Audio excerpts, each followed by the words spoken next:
Night Beat.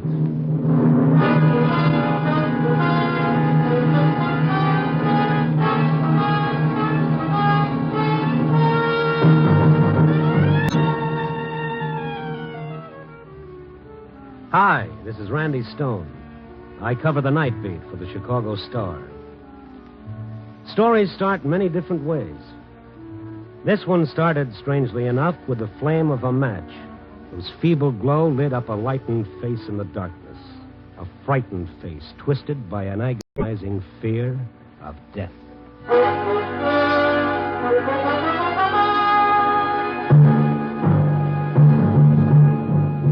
Night Beat, starring Frank Lovejoy as Randy Stone.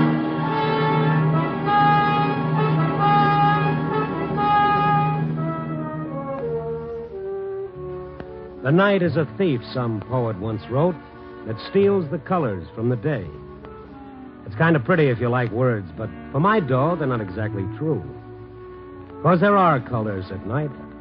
The burning red of passion, the angry green of jealousy, and the ugly, terrifying black of fear. This was one of those nights when pickings was slim. I'd cover the town from Henrice's bar in the Mart, out to Hyler's on the North Shore, and back downtown again with nothing to show for it. I was taking a shortcut through Lincoln Park to pick up my car. At that time of night, the park was pretty deserted, except for this girl walking up ahead of me. Not a bad silhouette, I might add, against the distant light.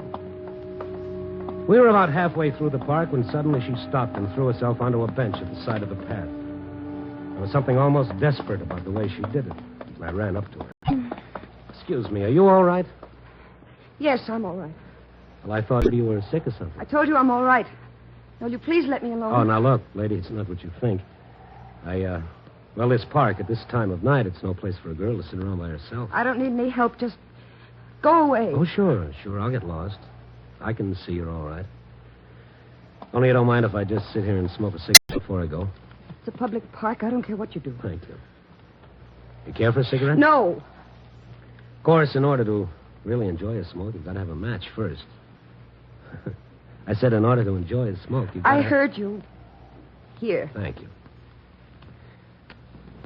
Here. Keep the book. No, you better hang on to these. I won't need them. Well, you might need them later tonight. After tonight, I won't need anything. Oh, now, wait a minute. That's no way to talk. The only time you're not going to need anything, sister, is after you're dead. Why did you say that? What? That about being dead. For no reason. Why? Because after tonight, I will be. The girl jumped up and started running. Here was a kid that was afraid. Afraid of death or afraid of life.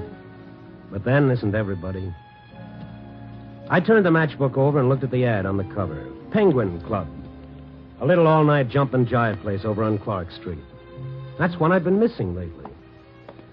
On a hunch, I ambled up North Avenue in that general direction, turned up Clark a ways, and there it was.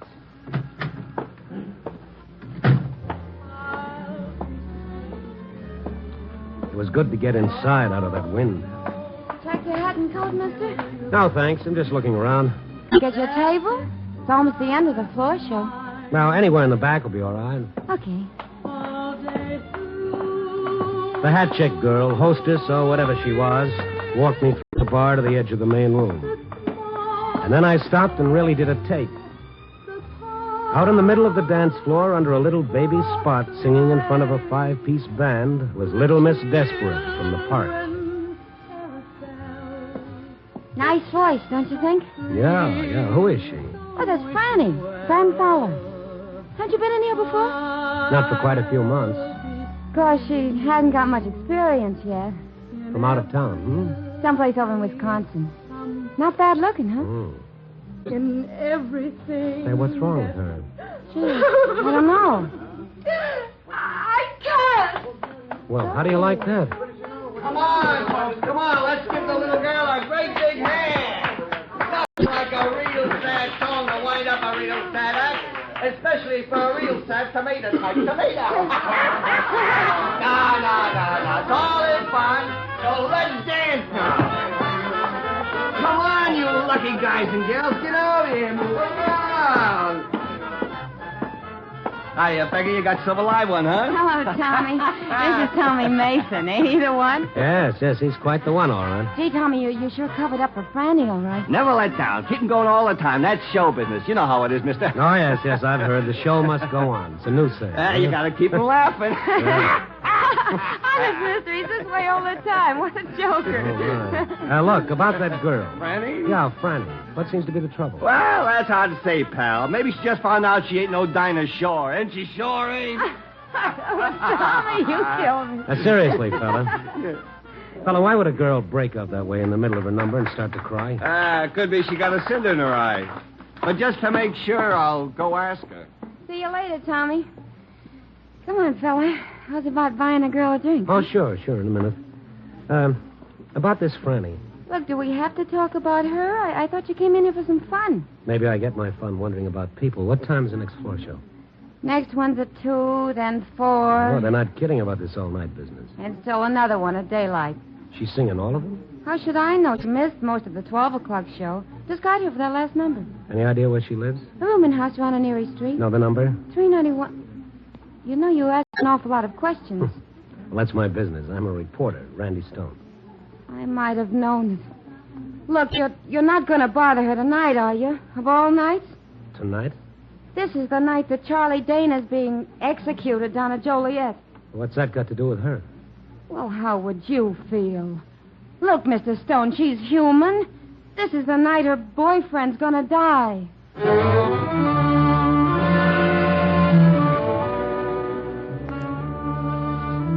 I went up to the front of the bar to a phone booth and called the paper.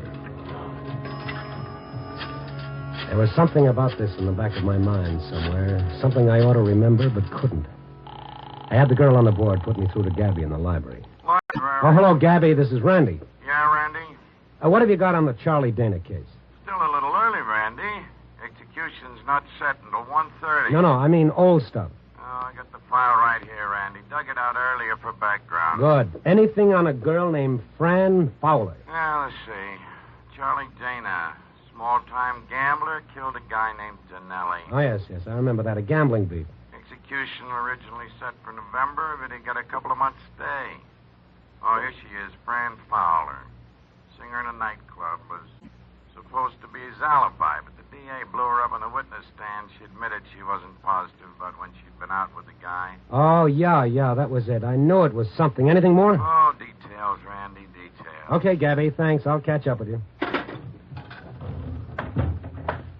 Oh, Mason. Excuse me, were you waiting to use the phone? No, I was waiting to talk to you. Why, certainly, but this time, no jokes, if you don't mind. I'm expecting a headache. You're not funny, Stone. Who are you talking to? Well, isn't that kind of my business? Peggy says you're a reporter. Yes, of a sort. You were asking about Fran, where she lived? That's right. You gotta let her alone, see? You printed enough about her. Just a minute, Mason. Those are my lapels that you're hanging on to. Peggy shouldn't have given you Fran's address. I don't want you bothering her. I said let go of my lapels, funny man, or something's liable to explode in your face. Now, you stay out of my way or I'll ruffle that shiny hair. Where you going? See about a cinder in a lady's eye. You're not going to see her. I won't let you. Can't you see this whole thing's driving her crazy? Tommy, believe me, I'm not interested in harming her or anyone. I'm just a guy trying to do a job. Now, if you'll step out of my way... You're not going there. I won't let you. I won't let Sorry, you. but you asked for it.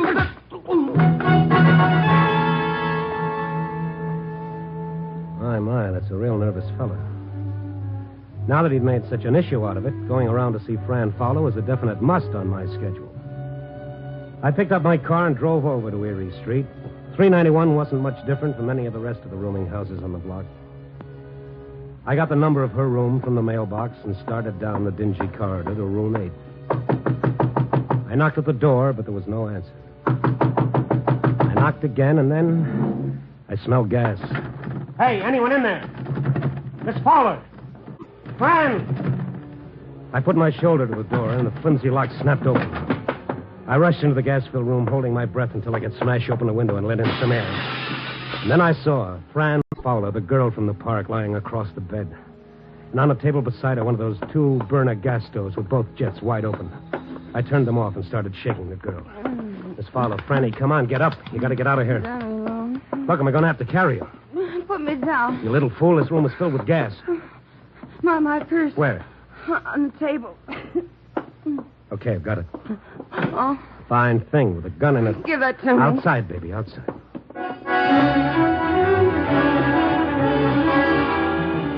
It was 6 seconds flat when we hit the sidewalk in the fresh air.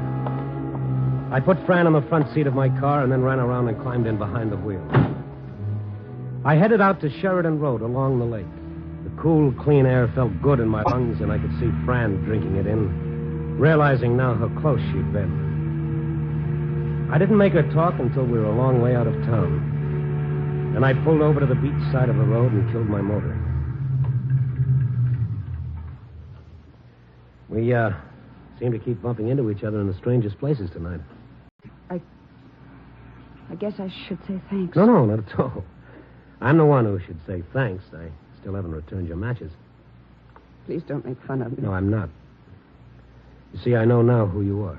Charlie Dana's girl. Why don't you say it? In my book, you're just a kid I met in the park.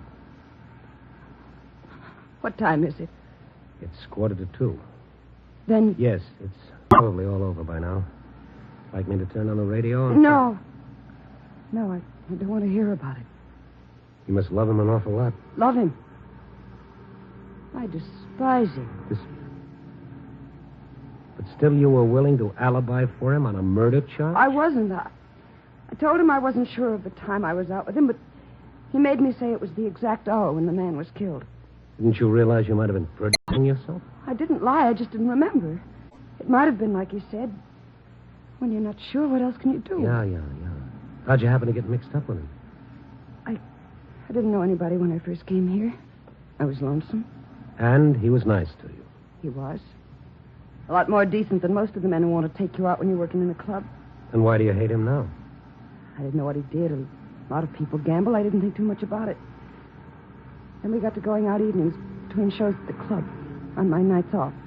And the killing happened when you and he were supposed to have been out someplace together? That's what he said. He wasn't arrested until a few weeks after the trouble. I couldn't remember if I'd been with him during that particular time or not. Well, it's all over now. You did what you had to. That's about all any of us can do. But you gotta forget about it. Put it out of your mind. There's nothing more to worry about. Oh, that's just it. You don't understand. There is. What are you talking about? He promised. He promised, and I know he'll keep his promise. Promised what? I want to see him in prison. In the death house? I had to. I wanted him to understand, but he said I tricked him. What, by telling the truth on the witness stand? He said I double-crossed him, but now he didn't care. Why would he say that? He said he didn't care because the night he died, I would die. And I'm afraid.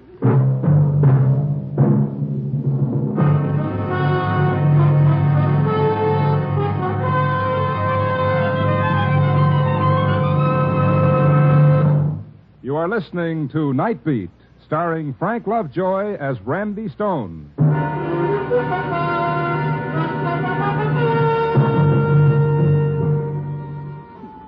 This was real. This was no act.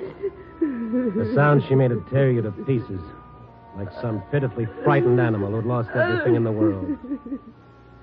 I let her cry it out. After all those months of strain, she'd have to get it out of her system. He said the night he died, I'd die. Sure. So you were scared. Who wouldn't be? But don't you see, that's just a cruel boast made by a cheap hoodlum who's trying to hurt you, make you feel responsible for his own plight. But he meant it. I know he did. Well, maybe he did at the time, but you've got nothing to worry about now. You had nothing to do with it. He paid for his own crime. Now he's dead, and you're still alive. He'll keep his promise. How can he? He's dead. I know you think I'm crazy. No.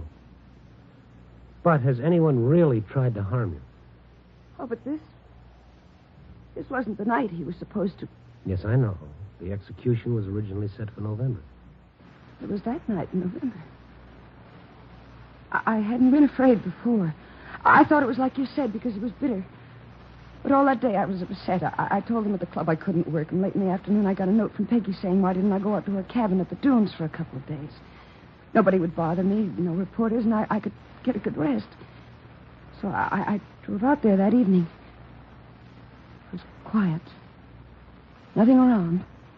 Just empty sand dunes and her cabin all alone on the edge of the lake. I called Peggy at the club to let her know I got in all right. Oh, hello, Fran. Where are you calling from? Why, from your place. My apartment? No, your cabin. At the Dunes? It was swell of you, Peggy, to let me come out here.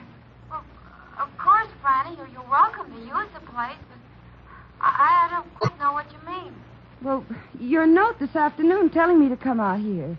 I didn't write you any note. Oh, come on, Peggy. You did. You even told me where the key would be under the flower pot. But, kid, that's where we always keep it. Everybody knows that. Peggy, I...